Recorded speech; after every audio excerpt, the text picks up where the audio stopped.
Jalur sendiri adalah sebutan arah jalan. Ada itu jalur satu arah, ada itu jalur dua arah. Nah, untuk lajur sendiri adalah sub dari jalur tersebut. Biasanya dalam satu jalur ada 3 lajur. Yang pertama jalur paling kiri, yang kedua jalur tengah, dan yang ketiga jalur yang kanan. Untuk jalur adalah jalan utama, yang antaranya ada dari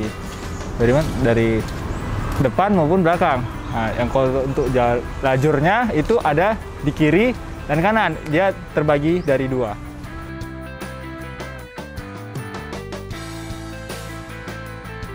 Kita mau mendahului, ada baiknya kita itu memberikan klakson sebagai tanda peringatan kepada pengendara. Itu biasanya saya menggunakan 2 kali klakson untuk memperingati bahwa saya ingin mau mendahului kendaraan tersebut. Saya tetap akan menggunakan jalur sebelah kanan, lajur sebelah kanan, namun saya harus memberikan aba-aba yang berupa bunyi klakson 2 kali sebelum menyalip kendaraan tersebut. Saya pikir demikian.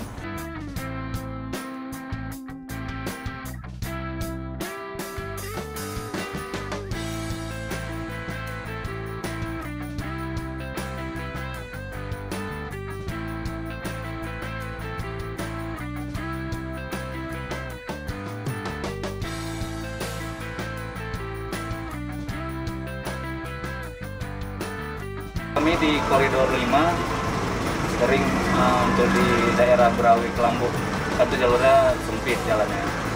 Jadi yang seharusnya jalur untuk transporter aja mereka gunakan untuk parkir, kadang berhenti untuk di halte juga gitu. Itu memang kalau di Aceh lumrah, istilahnya apa? Sangat banyak.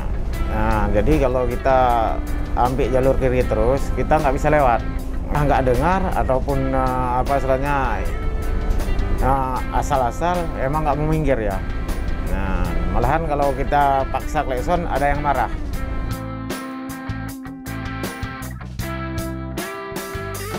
Regulasi yang mengatur bagaimana cara penggunaan lajur pada sebuah jalan raya itu adalah sebuah kesadaran dan kesiapan oleh stakeholder yang bertanggung jawab untuk melakukan sosialisasi.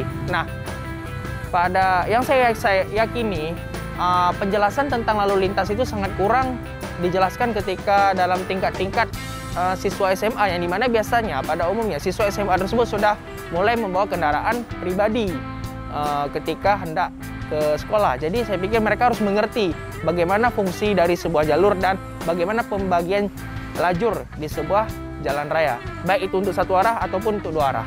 Saya rasa sih kalau untuk rambu-rambu khusus itu kewenangan dari pemerintah ya sebagai pembuat peraturan. Kalau saya sih lebih khususnya kepada masyarakat itu untuk diberikan sosialisasi agar masyarakat itu lebih paham tentang peraturan lalu lintas, seperti itu sih.